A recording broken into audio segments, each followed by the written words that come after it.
April 1945. The Reich was a death rattle. In Berlin, the thunder of Soviet artillery was a constant, grinding heartbeat. In the south, in the supposed Alpine redoubt of Bavaria and Austria, a different kind of chaos reigned. A chaos of desperate loyalists, fleeing officials, and the last frantic orders of a disintegrating state. It was in this atmosphere of terminal panic that a most unusual order was drafted. It bypassed the crumbling Wehrmacht chain of command entirely. It originated from a bunker deep beneath the Reich Chancellery and was authenticated by the personal seal of Martin Bormann, Hitler's private secretary and the grim mechanic of the regime's final days. The order was simple in its objective, staggering in its secrecy. A special convoy was to be assembled immediately at a remote SS garrison near Berchtesgaden. It was to be unmarked, unlisted, and escorted by a hand-picked platoon from the 1st SS Panzer Division Leibstandart SS Adolf Hitler, the regime's Praetorian Guard. Its destination was vague, south. Its route was to be determined by its SS officer in charge based on real-time intelligence of enemy movements. Its travel was to be conducted under absolute secrecy. No radio transmissions that could be triangulated, no headlights to be used after dark, movement primarily under the cover of night and poor weather. Most strikingly, it carried no official documentation, no waybills, no cargo manifests, nothing that could identify its purpose or origin if intercepted. Locals in the small villages nestled in the Alpine valleys around Berchtesgaden were accustomed to military traffic, even in the war's final days. But this convoy, which slipped through in the deep darkness between April 20th and 21st, was different. It moved with a predatory silence. Farmers, woken by the low growl of engines, peered through shutters to see a procession of perhaps a dozen vehicles, covered Opel Blitz trucks, their canvas tarps lashed down tightly, a few heavy, low-slung SDKF-9 half-tracks capable of pulling immense loads, and several armored scout cars prowling ahead and behind, their machine guns swiveling nervously. No one waved, no one shouted. The SS guards marching alongside wore expressions not of arrogance, but of acute, focused anxiety. The same whispered observation traveled through the villages in the following days. It wasn't a normal transport. Something was being moved that terrified even the SS. It was a cargo that commanded not just protection, but reverence and dread. The convoy moved like a funeral procession for a god whose corpse was radioactive. Within the convoy itself, among the drivers and the junior escorts, speculation was the only currency. They had been pulled from their units without explanation, given pristine, unmarked uniforms, and ordered onto this silent, creeping journey into the Alpine heartland. They were told nothing, but men talk, especially when they are afraid.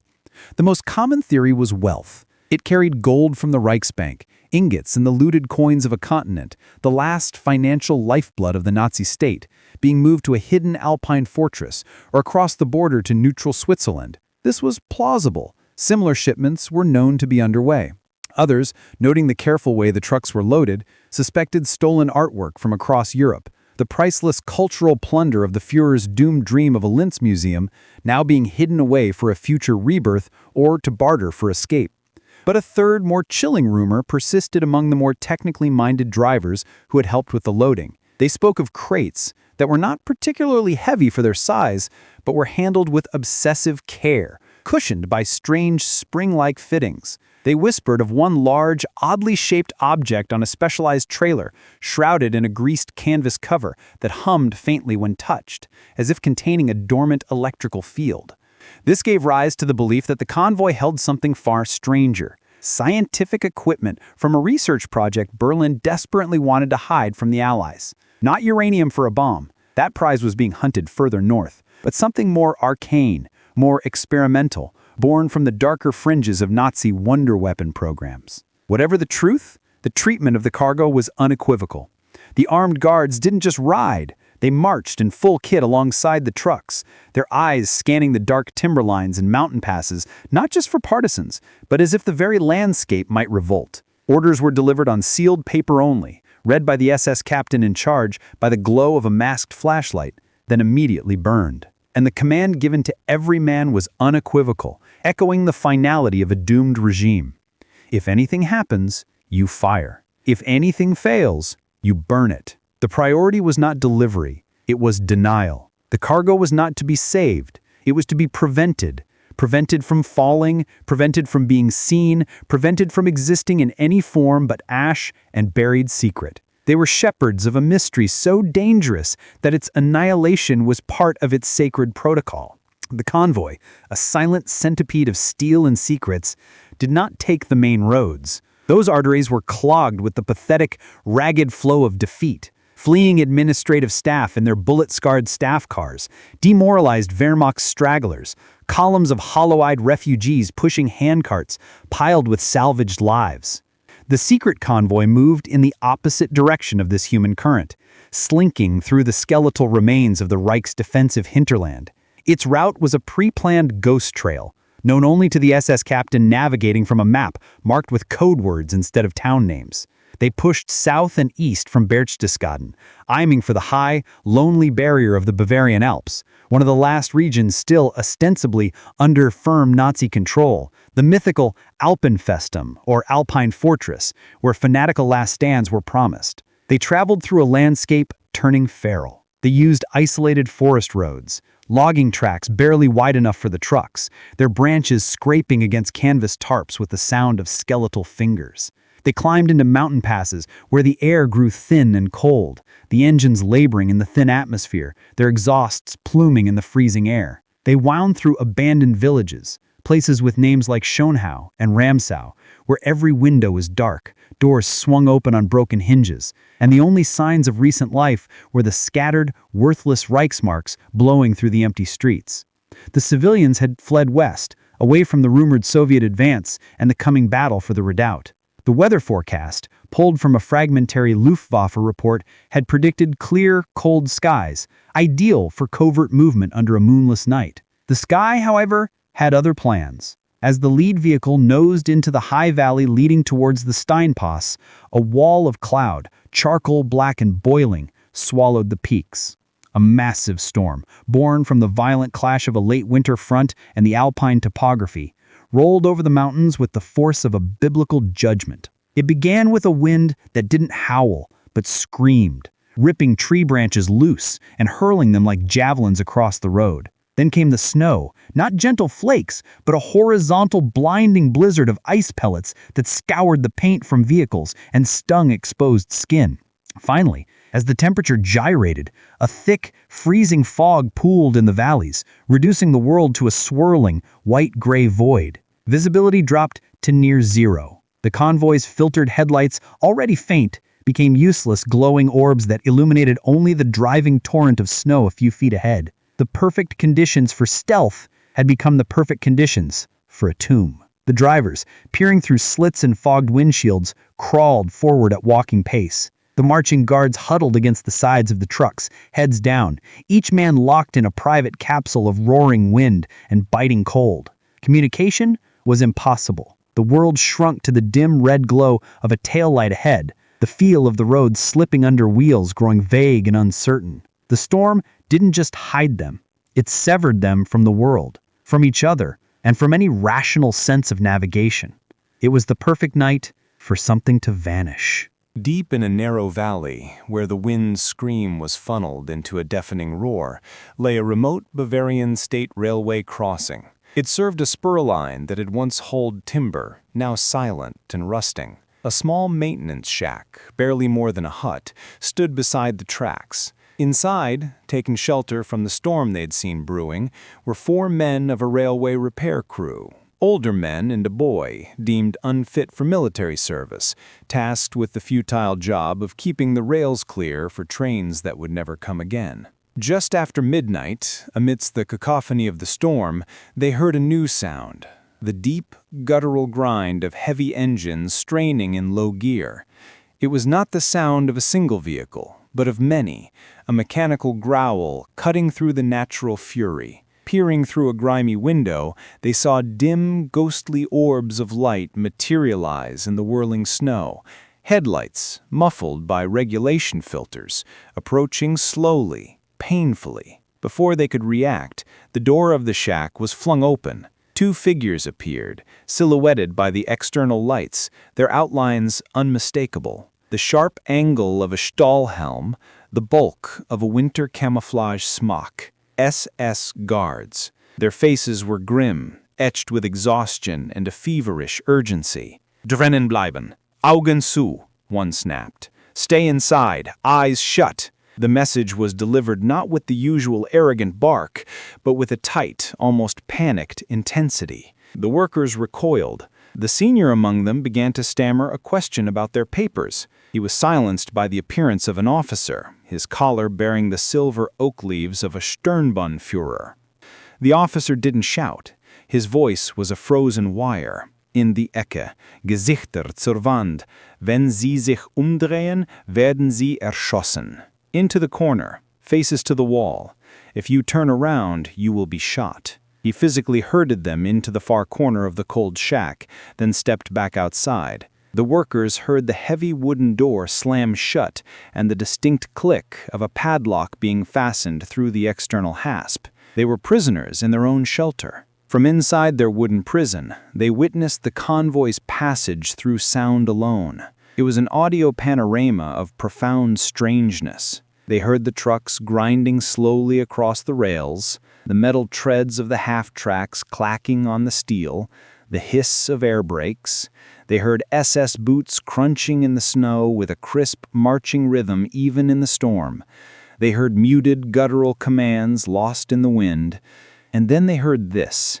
It was a sound that didn't fit. From somewhere near the middle of the procession, a strange metallic clanging, deep and resonant, like a large hollow bell being struck, not with a hammer, but with a soft, heavy object. It was followed by a sharp shout of alarm, then a series of quicker, lighter metallic taps, like someone hastily securing a loose panel, then a low, vibrating hum, so deep it was felt in the teeth more than heard, which rose in pitch for a few seconds before cutting off abruptly. Then, silence. Not the return of the storm's roar, but a sudden, profound absence of mechanical sound. The boots stopped crunching. The engines ceased their growl. There was only the wind, now seeming lonely and empty. Minutes passed. The railwaymen, pressed against the wall, dared not move.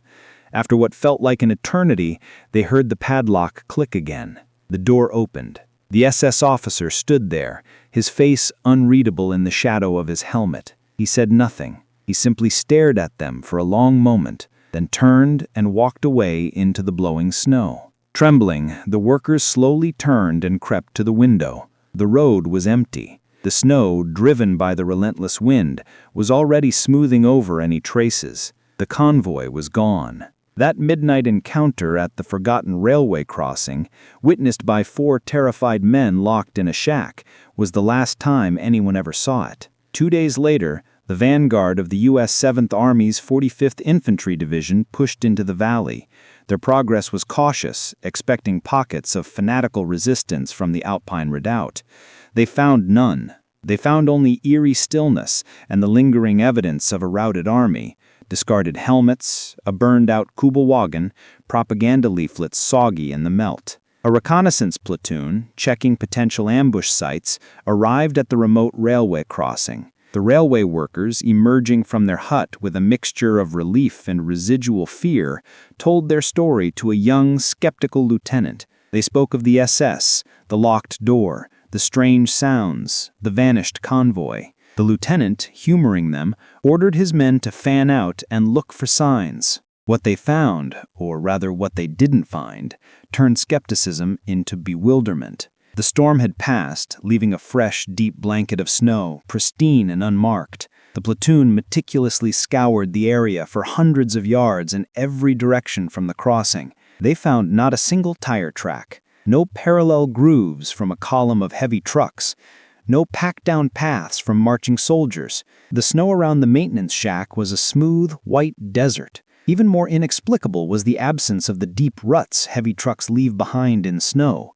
A loaded Opel Blitz weighed several tons. The SDKF-9 half-track was even heavier. Such vehicles moving slowly in a storm would have compressed the snow beneath them into ice, leaving distinct, lasting scars in the earth that would have taken days to fill in, even with fresh snowfall. The ground was soft, unfrozen. The ruts should have been there, a clear road map of the convoy's passage. They were not. It was, as the lieutenant's after-action report hesitantly phrased it, as if hundreds of tons of vehicles and men simply never passed. The only physical evidence that anything had occurred was the testimony of the 4 railway men and the padlock on the shack door. Then a private, poking at a snowdrift near the rusted rails with his rifle butt, struck something solid. He dug with his hands and unearthed a single broken wooden crate. It was large, its slates splintered as if from a great internal force or a violent fall. It was empty, but showed no signs of looters.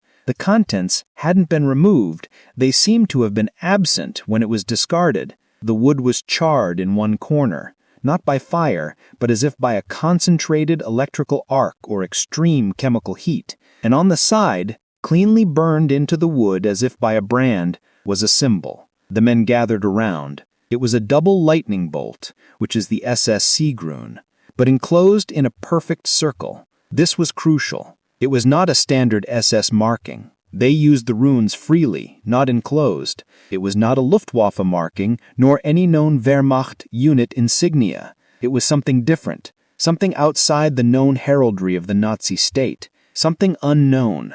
The lieutenant, feeling a chill that had nothing to do with the mountain air, had the crate loaded onto a jeep. It was sent up the chain of command with a note detailing the discrepancy between the sighting and the physical evidence. The report was stamped, filed, and, amidst the overwhelming flood of intelligence in the war's final days, ultimately relegated to a folder of unresolved field reports, Alpine region. The mystery of the convoy that vanished into a storm, leaving behind only a single enigmatic crate, became a minor, unsettling footnote in the vast history of the war's chaotic end, a footnote that pointed to a truth far stranger than mere logistical disappearance. The report from the 45th Division lieutenant, with its bizarre mismatch of eyewitness accounts and pristine snow, was too odd to ignore entirely. It landed on the desk of a captain in the Counterintelligence Corps, CIC, attached to the 7th Army's G2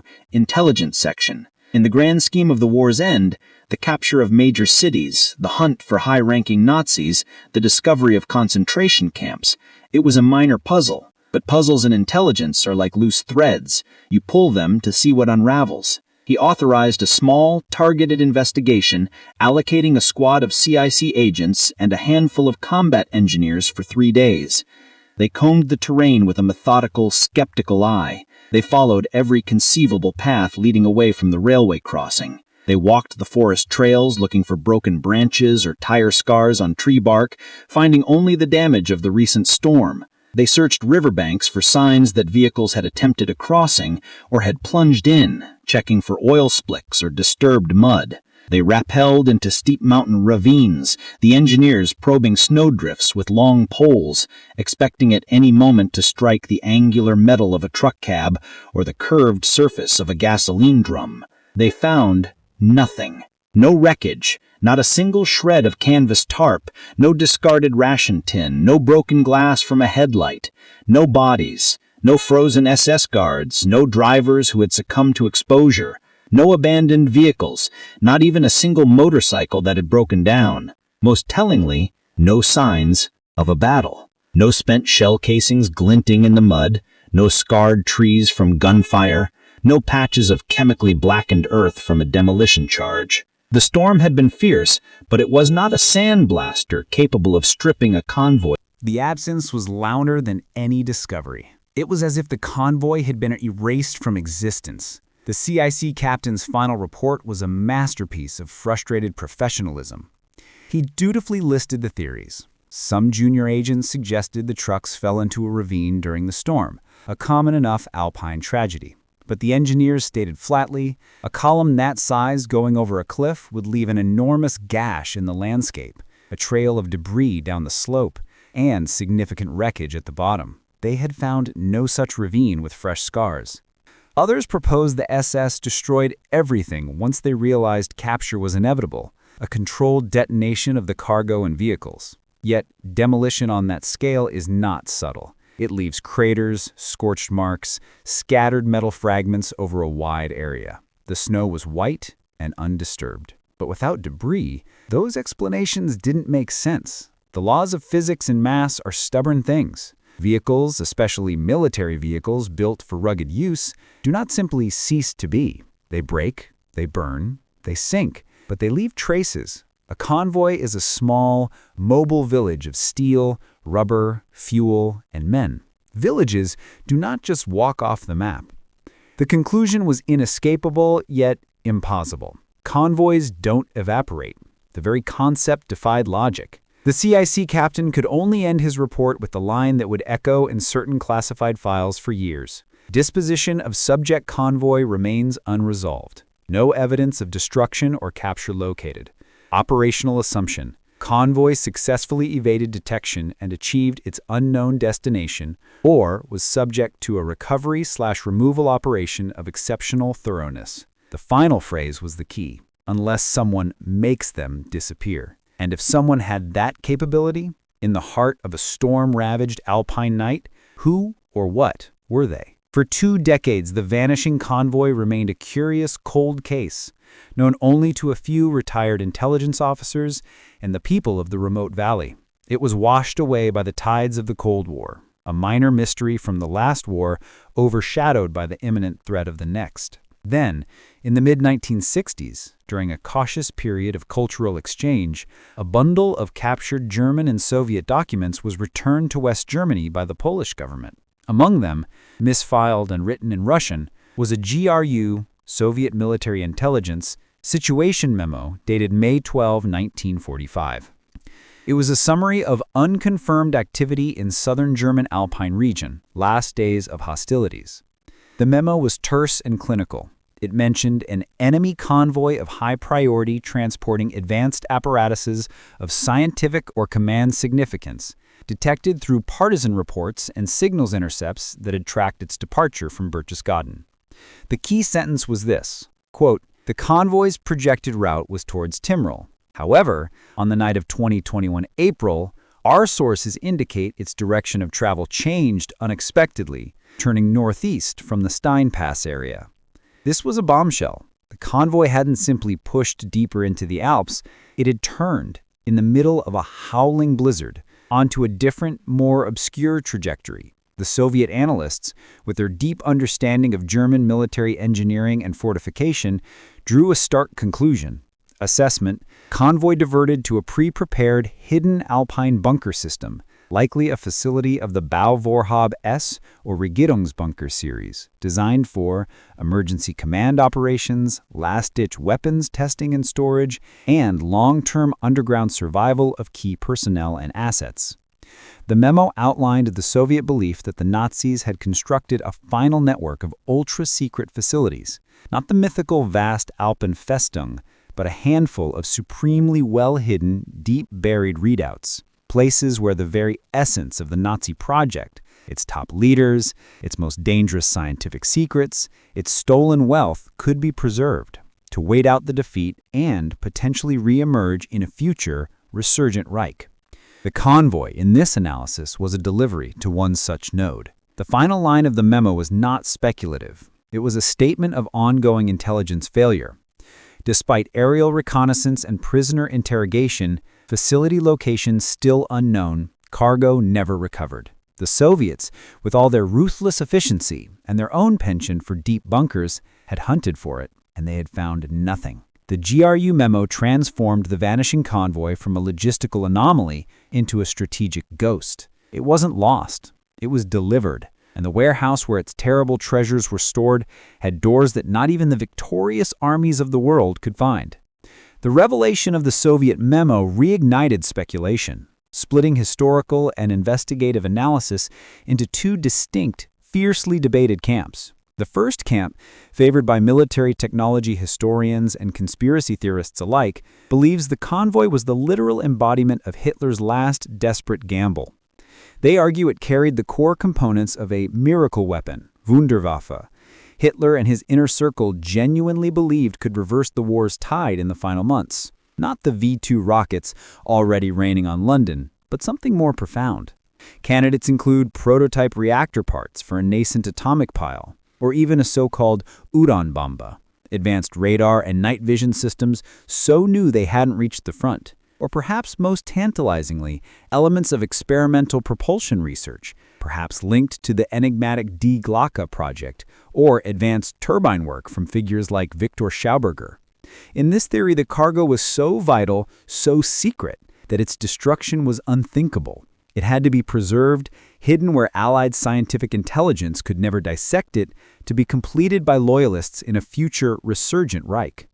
The second camp, championed by archivists and historians of the Nazi state's criminality, proposes a darker, more pragmatic purpose. They believe the convoy carried something far simpler and far more dangerous to the surviving Nazi elite: evidence. Not weapons, but documents. The complete microfilm archives of the Gestapo and the SS, detailing collaborators across Europe, blueprints of concentration camp gas chambers and crematoria, records of atrocities from the Einsatzgruppe and death squads to the industrial murder of the Holocaust, the names of every participant, every informant, every industrialist who profited from slavery. This was the true Nazi gold, the ledger of guilt, proof Berlin desperately needed to destroy before the Allies arrived, or, failing that, to hide away as blackmail material to secure the silence and cooperation of the post-war world. This theory carries a chilling corollary. If the convoy's purpose was to hide or destroy the regime's darkest secrets,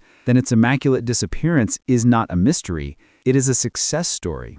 The convoy didn't vanish by accident. In this reading, its fate was the mission's objective from the moment it left Berchtesgaden. It was a moving tomb. Once it reached its predetermined, ultra-secret destination, a deep mountain vault equipped with massive demolition charges, the SS escort, following their final, sealed orders, would have eliminated it, deliberately. They would have driven the vehicles into a cavern, stacked the crates, triggered the explosives, and brought down thousands of tons of mountain rock upon it, sealing the shaft behind them. The men themselves might have been part of the sacrifice, or they might have used a separate escape tunnel, emerging miles away to disappear into the chaos. The cargo, and all proof of its existence, would be hidden where no army has yet found it, buried under geologic time. It is the ultimate act of archival murder.